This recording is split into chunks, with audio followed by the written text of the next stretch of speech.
UGqirha David Naidu ixesha elininzi nguye otofa abantu kuthintela izigulo ezahlukeneyo kodwa namhlanje nguye otofelwa intsholongwane COVID-19. I've had COVID before, which I've recovered from. It's not a pleasant experience, so it's definitely, if you get a chance to get the vaccine, get it. Okwangoku eliphulo lifuna amachiza i-13,000 okwa-Johnson & Johnson. Felt like quite a historical moment.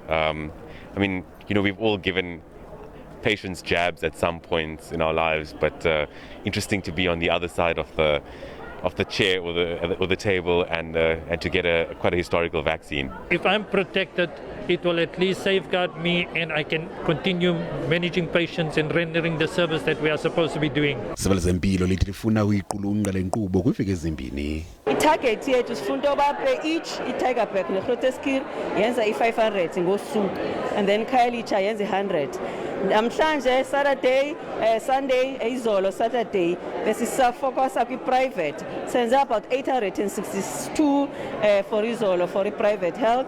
Namhlanje senza i-GPs, medical doctors esebenza private apho sinakhona fumanise bagugcwele bonke abantu bazokwenza.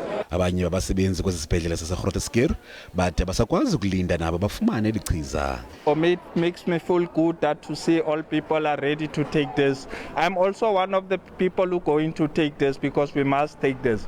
Umongikazi kweliphondo lase-Ntshona Koloni ibe ngokuqala ukugonyelwa le ntsholongwane ye-COVID-19 ebutsheni baleveki.